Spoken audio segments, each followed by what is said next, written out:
لیے نیچرل جو نیچر ہے, صبح صبح اٹھ کے ورزش کرو, پیاس لگ رہی ہے تو پانی پیو, بھوک لگ رہی ہے تو کھانا کھاؤ. ہمارے نبی صلی اللہ علیہ وسلم, بلکہ قرآن نے صحت کا ایسا بہترین نسخہ بیان کیا, کلو وشربو ولا تسرفو, کھاؤ پیو حد سے تجاوز مت کرو, اعتدال سے کھاؤ اعتدال سے پیو.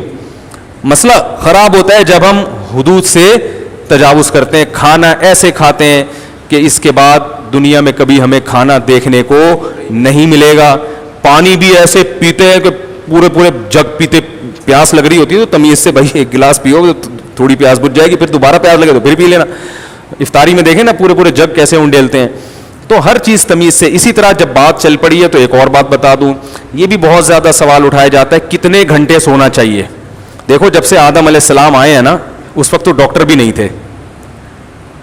سونا کھانا پینا یہ سب کیا ہے, نیچرل ہے یا نہیں ہے؟ تو جو چیزیں انسان کے لیے انتہائی ضروری ہیں وہ فطرت نے انسان کو خود سے سکھا دی ہیں, وہ ڈاکٹروں کی تحقیق پہ بولو نا نہیں رکھی.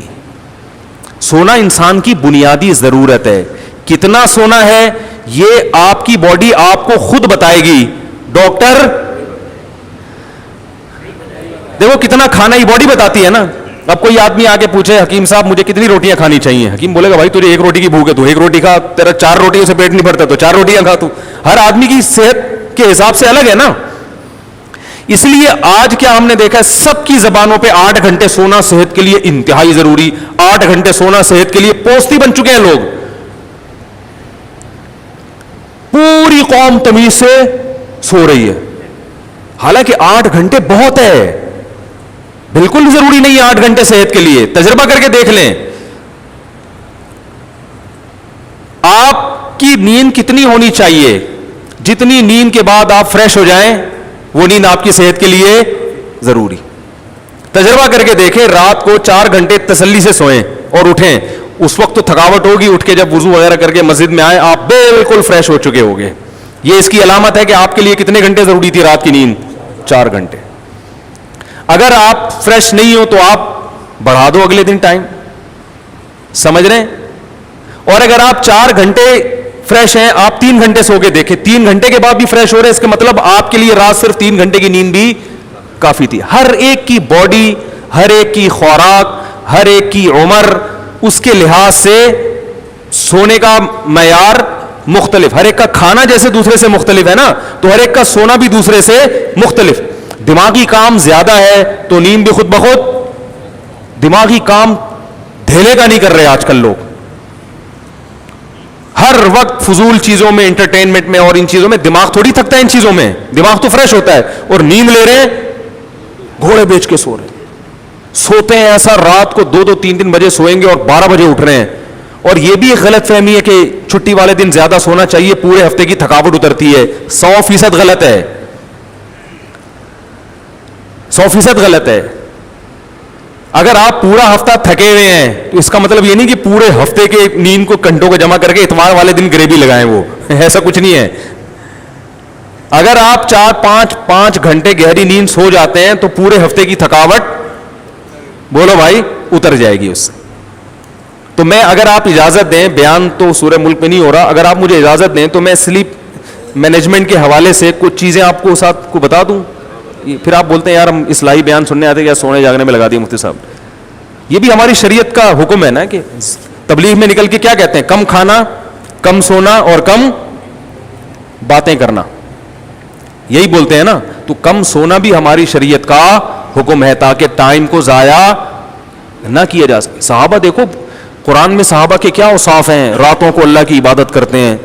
تو اگر یہ اتنی لمبی نیند ضروری ہوتی تو عبادت کا ٹائم کب ملے گا ہے.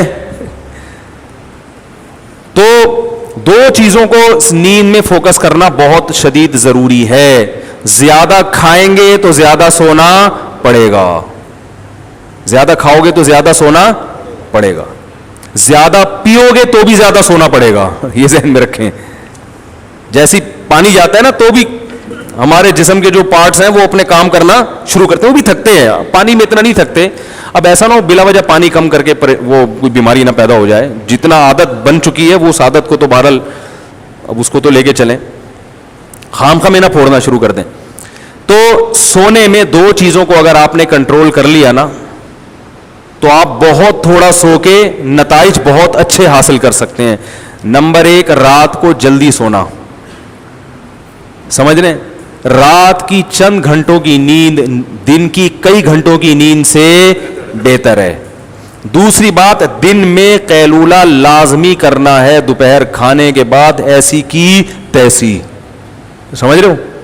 زمین آسمان ادھر سے ادھر ہو جائے, جب آپ نے لنچ کیا دنیا میں کسی کا باپ بھی آپ کو سونے سے نہیں روک سکتا. سمجھ رہے ہو؟ یہ اتنا ضروری ہے صحت کے لیے دوپہر کا سونا. جن کے مریض بن جاتے ہیں, وہ بیمار ہو جاتے ہیں. جتنے حکیم میں نے دیکھا نا 90 99 سال کے, سب دوپہر کھانے کے بعد سوتے ہیں. نبی صلی اللہ علیہ وسلم نے فرمایا قیلوا فإن الشیطان لا تقیل فإن الشیطان لا یقیل. میں اکثر اس حدیث کو لا تقیل پڑھتا ہوں, اصل میں لا یقیل ہے کیونکہ شیطان مذکر ہے نا, وہ مؤنث تھوڑی ہے. فإن الشیطان لا یقیل. آپ نے فرمایا قیلولہ کیا کرو, شیطان قیلولہ نہیں کرتا. کتنی شدید وعید ہے دوپہر نہ سونے پر. تو دوپہر آدھا گھنٹہ 1 گھنٹہ لازمی آرام کریں, چاہے نیند آئے یا نہ آئے. اور پھر رات کو جلدی سو کے جلدی اٹھ جائیں. رات کو آپ جلدی سوئیں, پھر جلدی اٹھ جائیں. جتنا جلدی سوئیں گے پھر جو ہے نا جلدی اٹھ کے دیکھیں کہ میں فریش ہوں کہ نہیں ہوں. اگر آپ فریش ہیں تو اگلے دن تھوڑی نیند اور کم کریں کہ یار ہو سکتا ہے اس سے کم میں فریش ہو جاؤں. میں 5 گھنٹے سو کے آپ کو محسوس ہوا میں فریش ہوں, تو اگلے دن 4 گھنٹے کر دیں. ہو سکتا ہے 4 گھنٹے بھی فریش ہوں. آپ خام خامے سوتو خان بنے ہوئے ہیں اور آپ کو لیے 3-4 گھنٹے کی نیند کافی ہو. بعض لوگوں کی صحت اچھی ہوتی ہے, ان کو 3-4 گھنٹے کی نیند بہت ہوتی ہے ان کے لیے.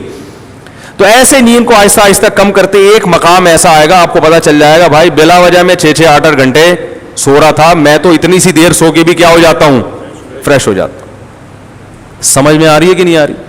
اور پھر یہ 2 ٹائم تو لازمی کرنا ہے. تیسرا ٹائم گریوی والا. وہ گریوی والا یہ ہوتا ہے کہ رات کی نیند آپ نے کم کر لی اور دن میں لازمی قیلولہ کیا. اس کے بعد اگر آپ کو دن میں کوئی ایسا ٹائم آتا ہے کہ نیند کا بہت غلبہ ہونے لگتا ہے آپ کے, بعض دفعہ ایسا ہوتا ہے, تو کہیں بھی دیوار پہ سر رکھ کے تھوڑی دیر کے لیے سو جائیں. وہ 10-5 منٹ کی جو گریوی ہوگی وہ آپ کو ایسا فریش کر دے گی کہ ہٹو بچوں. لوگ کیا کرتے ہیں جب ایسے جھٹکے آ رہے ہوتے ہیں پھر بستر پہ تمیز سے جا کے 6 گھنٹے کے لیے سو گئے. حالانکہ وہ ایک جھٹکا ہوتا ہے جو 5-10 منٹ میں کیا ہو جاتا ہے, وہ سیٹ ہو جاتے ہو. اس کا علاج ہم کرتے ہیں چائے پی کے, گٹکا کھا کے, جو نیچرل نہیں ہے. یہ میں نے سلیپ مینجمنٹ کا پورا کورس کیا ہوا ہے, اور ویسے بھی یہ تو کامن سینس کی باتیں بھی ہیں نا, اس کے لیے یہ تو کامن سینس کی باتیں ہیں. تو آپ نے کیا کرنا ہے بھائی کہ رات کو جلدی اور صبح بہت جلدی اٹھ گئے. اور پھر اگر آفس میں کہیں نیند آ رہی ہے تو 5-10 منٹ کے لیے کہیں کونے میں جا کے, ویسے گورنمنٹ کے آفس میں تو اتنا الحمدللہ بہت زیادہ سہولت ہے سونے کی وہاں پہ نا, تو وہاں تو جو گورنمنٹ کے ملازمین ہیں ان کے لیے تو بہترین پیکیج ہے. وہ تو وہاں بس وہ رات کو سوئے نہیں. بھائی میں حیران ہوتا ہوں گورنمنٹ کے ملازمین رات کو سوتے کیوں ہیں, دن میں ان کو اتنا ٹائم دیا جاتا ہے. لیکن جو پرائیویٹ کمپنیوں میں جاب کرتے ہیں, بہت نیند آ رہی ہے تو تھوڑا سا سر رکھ کے ایسے سو گئے. آپ دیکھیں 5-10 منٹ آپ کی نیند ہوگی, اور گہری نیند کی علامت ہے خواب آ جائے. اس کے بعد آپ اٹھو, چہرہ ویرہ دھو کے آؤ, فریش ہو کے بیٹھو, فٹ فاٹ ہو جاؤ گے آپ. تو یہ نیچرل طریقہ ہے. ہمارے اکابر نے اس طرح سے جب نیند پہ کنٹرول کیا نا, تو کم کرتے کرتے کرتے شیخ الحدیث مولانا زکریا رحمۃ اللہ علیہ 2.5 گھنٹے پہ آ گئے تھے. 24 گھنٹے میں 2.5 گھنٹے سوتے تھے وہ. لیکن آپ ایسا نہ کریں, یہ ہر آدمی ہر چیز کا وہ نہیں ہوتا. 2.5 گھنٹے 24 گھنٹے میں سوتے تھے وہ. ان کا معمول یہ تھا, وہ کبھی ایسے بستر پہ لیٹ کے نہیں سوئے. وہ کہتے تھے چلتے پھرتے سونا سیکھو, چلتے پھرتے سو. یعنی کام کرتے تھے محنت کا, جب نیند آتی وہیں لیٹ جاتے. گہری نیند, تھوڑی دیر آرام کیا, بس اٹھ کے پھر کام کرنا شروع کیا. تو ان کے ایک مرید نے ان کے ٹائم کو کیلکولیٹ کیا. انہوں نے کہا یہ 24 گھنٹے میں جو ان کا جو سونے کا ٹائم ہے کتنا بنتا ہے, 2.5 گھنٹے. تبھی تو اتنا کام. بذل المجہود دیکھو, سعودی عرب کی یونیورسٹیوں میں ہے وہ بذل المجہود, جو ان کی ابو داؤد کی شرح ہے.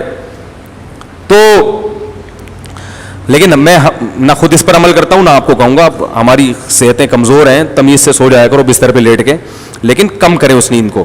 اللہ تعالیٰ عمل کی توفیق عطا فرمائے. تو میں ڈاکٹروں کی جو فیلڈ میں ٹانگ اڑاتا ہوں نہیں اڑاتا بھائی, کوئی میں ڈاکٹر ہوں, میں تو کامن سینس کی ایک عمومی بات کرتا ہوں, اور وہ باتیں ڈاکٹر بھی کر رہے ہوتے ہیں. ایک ڈاکٹر نہیں کرے گا تو دوسرے سے پوچھیں, وہ وہی کہہ رہا ہوگا جو میں کہہ رہا ہوں. صحیح ہے نا, اجماع نہیں ہے اس پہ ڈاکٹروں کا. صحیح ہے, اتفاقی چیز نہیں ہے یہ, اجماعی مسئلہ نہیں ہے. تو اب دیکھو, پہلے ڈاکٹر کہتے تھے نا, بہت ساری چیزوں کا کہتے تھے, اب اس سے رجوع کر لیا. چینی کو کتنا کھلا کے پوری قوم کو چینی کا عادی بنا دیا, اب خود کہہ رہے ہیں وائٹ پوائزن ہے چینی, میں کیمیکل ڈالے جا رہے ہیں. ٹھیک ہے نا, اس میں پتہ نہیں کیا کیا ڈالا جا رہا ہے. Thanks for watching. Don't forget to like, comment, share and subscribe to Mufti Tariq Masood, famous scholar.